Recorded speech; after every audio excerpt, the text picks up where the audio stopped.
Hey guys, I did some more work on my juiced HyperScrambler 2 today. Just wanted to show you what I did.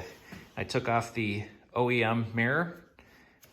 It comes with a mount here and then you screw the mirror in. It's kind of a lollipop style. It comes up and then over a little bit, but it doesn't quite come over far enough, so you mostly see your elbow. You can only see behind you with like about a third of the mirror. So what I did was I took that off and moved this control cluster over as far as I could. I wish it could come further, but it interferes with the brake fluid reservoir. I also loosened the screw on the back of this because from the factory, this indicator window is way up forward where you can't see it when you ride it, and there's plenty of room to just rotate that back.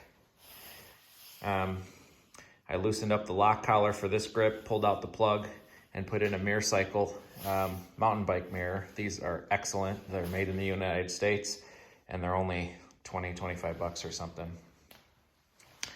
And then I also mounted this accessory headlight. The stock one I'm finding is aimed off to the right, and it's a focus. The high beams are kind of focused very narrowly, so since that's off to the right, it's pretty much useless when you're riding it at night. So I bought this Vastfire VA-B01 from Amazon. It has high ratings and it's pretty nice. And then I just happen to have this. I tried to use the bracket it came with to mount here, but it's going to be impossible to tighten the nut to clamp on the bottom because this triple clamp here is in the way. So I was thinking about grinding off the finger nuts so that I could just use the hex nut. But then I remembered I have this thing. This is an up front mount for GPS mounts for road bikes. I'll post a link to this in the description below, and I'll post a link to this, and probably also to the mirror. And I actually mounted it upside down because the GPS mount is here. You put it in there and turn it a quarter turn, it locks the GPS. But what I really needed was this headlight mount. This is pretty common on these. So I mounted this upside down and I put it on the right side of the center instead of the left side, so it's approximately centered. And it looks like it's gonna work great. So maybe I'll report back on that later.